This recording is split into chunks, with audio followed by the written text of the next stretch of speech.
Hi guys, my name is Katie Moreno and I am the founder of OrganizedAdvisor.com, and in this session we're going to be talking about how to build the style guide for your yearbook for this year. So to get started, let's talk about first what is a style guide and why do you have one? Maybe. There we go. So first, what is it? It is a comprehensive guide to all things your yearbook for this school year. So a lot of it is going to be things that like you're going to have every year, like your AP style guide is how you format dates and times and words and grade levels and teachers' names and all of that sort of stuff. That's going to be pretty much the same from year to year because it's reliant on the AP style guide and what you do at your particular school. But the majority of the things in your style guide are going to be very particular and very detailed elements to your current theme and design aesthetics. And so what that does is it gives your staff some guidelines. And the reason we want them to have guidelines is because we want our yearbooks to be consistent. We want from the beginning of the cover all the way through the last end sheet and the back cover to be consistent design-wise and aesthetically all the way through. If you're flipping through the book, it looks like one cohesive unit and story being told instead of every staff member kind of having their own sort of look and feel. And then also it helps break down concepts. So a lot of new designers, they don't really understand or know how to create what they want to create. They might see something that looks really cool, but they don't know how to make that in the program or the design software that they're using. And so it breaks down kind of all those different tiny little elements that it takes to create a specific aesthetic. And then lastly, like we said before, it helps the newbies. It helps them understand like how to flesh out an entire design cohesively. And it's more than just their actual font and actual colors. There's a lot more details involved. And so let's look at those details. The first part that you're going to have to decide for your theme style guide is your fonts. And so this is something I'd like you to do with your staff and have this conversation and go through what fonts you want to use in your book. But also be sure to like look at how you want them to be applied. And so the first thing you need to think about when you're having this discussion is how many fonts are we going to have? Typically, you don't want to have more than 2 or 3 in your entire book. And I know that sounds crazy because you're like, there's a million fonts out there. How do we pick just 2 or 3? But it can look way too busy if you have like a bunch of fonts or every page is a different font. And it's going to not look consistent. And so you want the same font for your body copy and then something else maybe for your captions, or maybe you have 2 different versions. And so a lot of fonts come with like a whole family of variations. The font that I'm using on this slideshow for like the headline and the rest of it, except for the word fonts in blue, is all the same font. Montserrat, I love it. I would marry it if I could, but it's a beautiful font. But I'm using it really in a heavy version for the headlines, and then for the part that like the bullet points, that's a little bit less heavy. I'm also using it in the headlines all in caps, and then I have that yellow bar behind it. And so it looks a lot different visually than it does in the bullet points. And so you can take the same font and use it in a million different ways and make it look visually different, even though it's still the same font. So it's still consistent, but it's applied differently. And so things that you need to define what your fonts are going to be are things like your headlines, your subheads, your captions, your body copy, your lead-ins, and your photo buys. And so typically for your headlines, you have like 1 or 2 main fonts, and then you have like an accent font. And so like you might have a font that's like scripty or like handwritten, and that's your accent. But then you have like a serif or a sans serif font for maybe your main headlines. And then in your captions and your body copy, sometimes they're the exact same font, exact same style, exact same weight, but your body copy might be a little bit bigger than your captions. Typically, I see captions most of the time being like size 7 or 8, like really pretty tiny. And then body copy might be size 10. It also depends on the font. Like that might be too small depending on the font, or it might be too big. And then, your headlines can be really, really large. I usually don't put a limit on headlines because I really want them to be my staff members to be able to design the headline the way that makes the most sense. And so you definitely don't want to like say it must be 72 because like there might be a page where you just need it to be bigger or you need it to be smaller. And so I like the headlines to fit at whatever size they need, but the guideline is like really big. Make it really big. And then subheads, I like them to be, pretty consistent throughout the whole book, but sometimes they might need to be slightly bigger or smaller, also depending on how big that headline is. But typically those are, I don't know, usually around like 24, 28 points. And then photo buys, there's so many ways you can do them. You can put them on top of the photo in black and white and really tiny. You can put them up alongside the photo or underneath, like outside of it though. You can put them in the caption and just have them have the caption and then right after say photo by John Smith, and that can be italicized but the exact same font and size and weight. Or you can put like a little photo, like a camera icon, and then put photo by. There's so many different ways you can do it, and usually those are like a lot smaller, like maybe even size 6, because they need to be there, but they're very small. You don't want them to be distracting. And so you want to determine what the font sizes should be, the font, obviously the font name, and then also the weight and the thickness. And so there's usually sometimes like a bold version, a regular version, and an italic version, but some fonts have like a black version, which is like very, very heavy. Then they might have a thin and an extra thin and like a medium. Like sometimes fonts have like 7 different weights that you can use. And then you want to show examples. So I put this in bold because I really want to highlight that whenever you're creating your style guide, anytime that you can show your staff something versus tell them, it's going to be better. And so when you're making this guide, when you're defining the word headline, you want to put it in that font and color and size and whatever. And so, you want to show your staff exactly how it should look on their page because they're more likely to grasp the visual that you're going for throughout the whole book. And then we're going to have our colors. And the same thing, we're going to show examples of that too. But we want to have a limited color palette for this as well. Typically like 4 to 5 max. If you're having a really hard time narrowing it down to 4 or 5, it's going to end up looking like you're using every color in the rainbow, which can also be a good aesthetic if that's what you're going for. But if you're not going for that, then you want to make sure you pick 4 or 5 max, and then use like different opacities or transparencies. And really some of the most beautiful yearbooks, they only use 2 colors. They have like a color and then they have like a neutral that they use, like maybe a brown or a taupe or a gray. And then they have like another color, or maybe 3. And then sometimes I see staffs they're really successful with like main colors. So they have like 2 or 3 like colors that they use that are like their main colors. And then they have like accent colors that they only use like in really small little short spurts. And so if you're having trouble also kind of figuring out how to use even 4 or 5 colors, maybe you have like a blue and an orange, those are your school colors, and then you use an accent of yellow or something to just kind of highlight additional little tiny things. But using your colors with intention is really, really important. And I think sometimes we can just get in the mindset of like, oh, I just really like these colors and I want them to work, but maybe they don't match the theme. And so certain colors portray certain moods.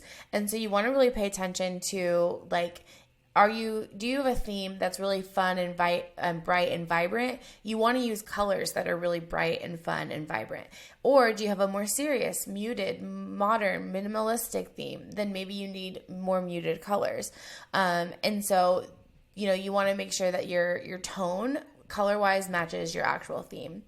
And then secondly, you want to make sure that when you're selecting your colors, you're looking at ways to apply them as well. And so, you want to show examples, yes, but also if you are color matching, like if you're using on your spreads colors that pull out from the main photo, then that's great. But you also want to have whatever your theme colors are on that spread as well to like anchor it. And so maybe you have like a neutral, like we talked about, a beige, a brown, a black, or a gray that like is the neutral color. And so you still incorporate that with the color you pull from the spread. And so that gives it some balance. So you do have your spreads individually, like you're pulling color, but then you have that consistency throughout because of that neutral.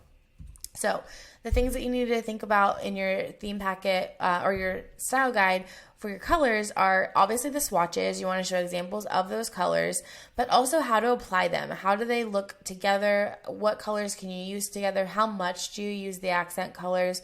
And then where to use them. Maybe examples of things you should do and should not do. If there's things that, you definitely don't want, even for fonts as well, there's some fonts that maybe you only want to use in lowercase or you only want to use in uppercase. And so you want to dictate that in your style guide. And then, like we said, show examples. All right. And then we always want to have in our book all the way throughout everything, like every headline, every spread, every content module, whatever, is a verbal and visual connection to our theme as much as we possibly can. And so visually, you want to dictate, oh, that showed up weird, as many examples as you possibly can. And we already talked about this with fonts and colors, but everything you can. So like show some modules, show some photos, show some things, how things are supposed to be layered, or do add a border here. As many examples as you possibly can, even if you don't use them in the actual book, or you're using last year's photos or photos from Google, even just to show examples. It's worth the time to build those out because your staff, especially new staff members, are going to need that help. And then you want to include certain sections that are certain documents that are going to be helpful. Like we talked about the AP style guide, and then anything that you do commonly. Like if you're making photos black and white, how do you do that? How do you do that in Photoshop? Because if you just say turn it black and white, it's going to look different than if you adjust the saturation, or you adjust it as a duotone, or you bump up the brightness and the contrast once you turn it black and white, or you do it through the levels. There's so many different things you can do to turn a photo black and white, and you want to tell your staff how to do it, because otherwise all your black and white photos are going to look different throughout your whole book. And then also like how to design headlines. What are your design elements? You want to include any sort of templates or modules that you can as examples. Like we said, it's worth the time to build those out in the beginning so you have a really robust guide for your staff to be able to know what the expectations are. Otherwise, they're going to fall short, because if they don't know what they're striving for, they don't know what to do. And then we talked about verbal and visual. So here's the verbal side.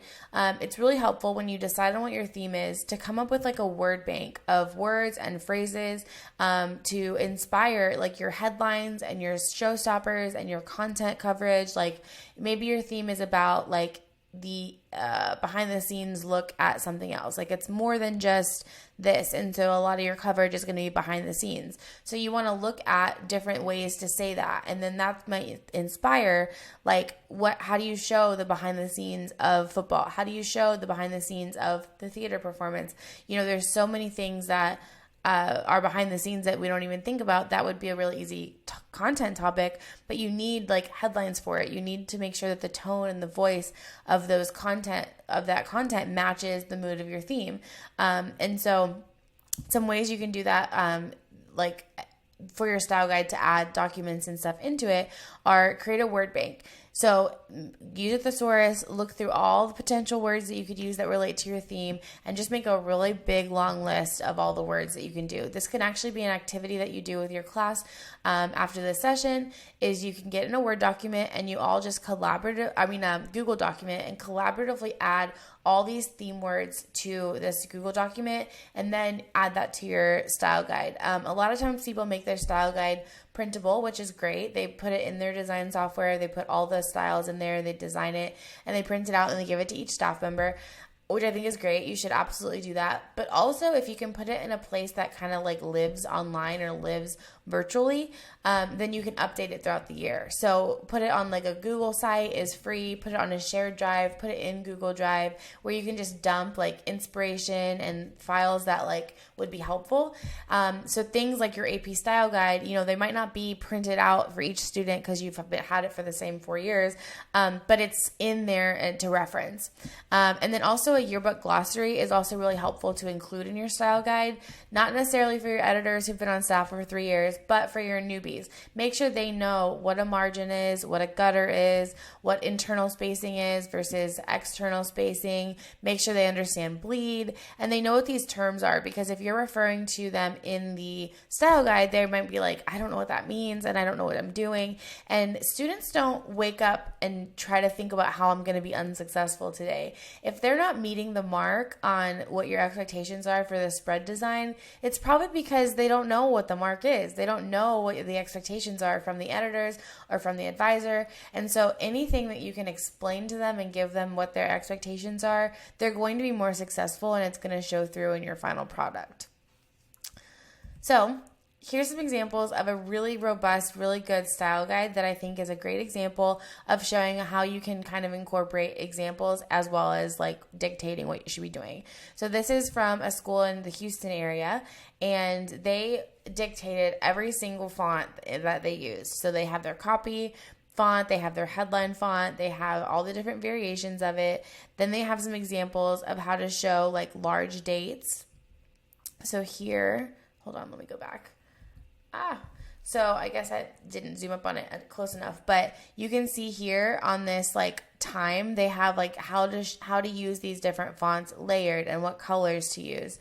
Then they also have examples of the actual font here, and they have the sizes all laid out here. They even have the leading, not just the actual font size, but the spacing between the lines. And then they have special notes, like have the photo right aligned. Like that's really important because those are little tiny details that make the book look consistent. Then we have things like how to use paragraph styles. It gives them instructions. They're an InDesign school, so they use InDesign to do their yearbook. So they have what's called paragraph styles, and it makes all these settings automatic. But then they show examples of what your text box should look like and your drop cap in the serif font as well as the scripty font, and then what your caption should look like. And it just says, this is a caption. The caption is important. Always wear your seatbelt and make good choices. And it's just example text, you know. And then on the next page, they go into some colors. And so they show these colors that they have. Bridgeland Navy was their main color that they were using. And then they did percentages of it. So this is 70%, 45%, I want to say, yeah, and 20%. And then they have what they call dope taupe. It's really cute. And so this one color actually became their 5 colors that they used in their book. So it's really just 2 colors, kind of. And then they showed examples of how to use this. And so this blue color can be used with white all the way across, but then they only want these taupe colors to be used with the blue on these first 3, and then they want to be using that dark navy on those lighter ones because it's too hard to see in white or with the taupe. And so I think that's a really good visual example to show your staff, like, this is what we expect when you're using these colors, or you're putting a headline on or whatever, like you're using these color treatments. Then they have rules for their rectangles. Make sure you dictate, like, how does your rectangle look? And so it says it must bleed off one side. It must have a purpose. No floating rectangles. Like, you don't want anything you don't want a background that just has a rectangle on it. You want there to be a reason. Is there text in it? Are there graphics in it? Is there a stats or a chart? Like, make sure it has a reason.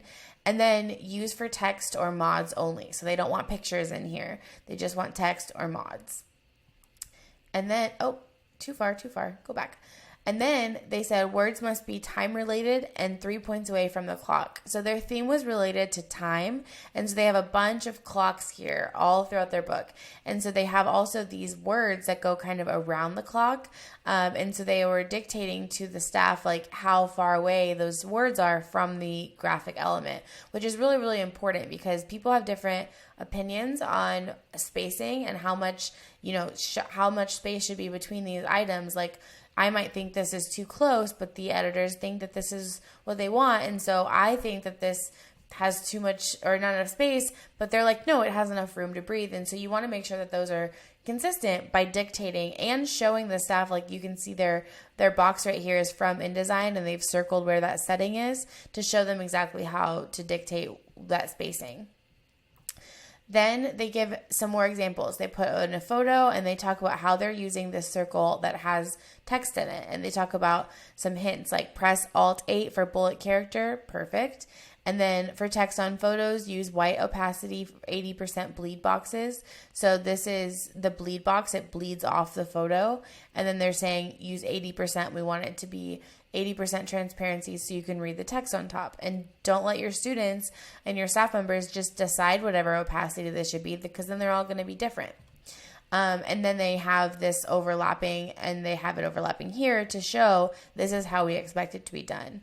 And then they have this emblem that they're using. Oh, this is the BHS emblem. Use it for important facts, similar to a stamp.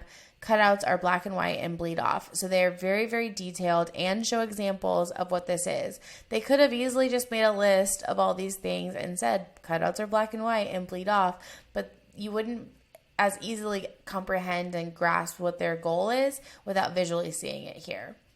Then they have these use of icons. And so they dictate an example of how to use it. So it says iconic icons, which obviously is just the headline for this section in the style guide. But they're also indicating here, again, for their staff, like this is how we want to use our fonts. And they're using their theme elements in the directions for their theme elements. It's like Inception. But then it says must be taupe. And then the example is, I arrived at the airport, I flew through the clouds, began watching a movie. That's very funny. And so it says, must be taupe. Icons have to have a purpose. For example, you can't have a light bulb icon unless you're talking about light bulbs. They have to go with the topic. So I think a lot of times, especially when you're using little icons, people just start getting creative and desperate, and they're like, let's just use a paintbrush, and it doesn't actually apply. So they're telling people that's not okay. So they did a good job showing that. And then they took it one step further, though, and they decided that they're going to show their staff how they want photos to be composed together. And so it says if you have photos with a stroke. And so notice showing this, they highlighted their photos that they're talking about in color. So that way it makes it even visually more, I don't know, I was going to say visually appropriate, but more visually like in your face, I guess, that these are the ones they're talking about, these color photos here. And so it gives you the settings, and it says make sure the box isn't filled with color, use the stroke, blah, blah, 3 points. Like, it gives you very explicit details. And then similarly here about the opacity. And then they talked about a line separator. So this is only used to separate text, and it must bleed off. This isn't something they wanted to use often, so it's at the end. And they're very detailed about how and when to use it.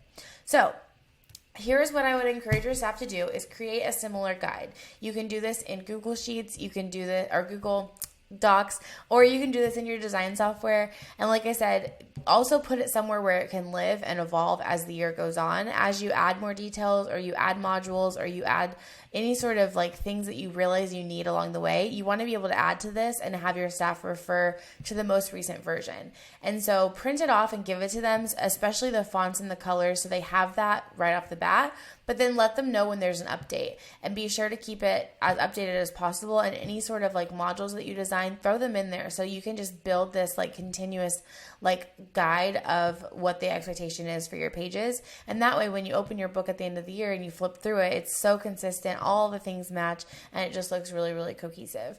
So if you have any questions, my email is Katie, Katie, at organizedadvisor.com. And I'm happy to help you with whatever you need along the way. But I'm so looking forward to your style guides and then eventually your yearbooks. And I will talk to you guys soon. Bye.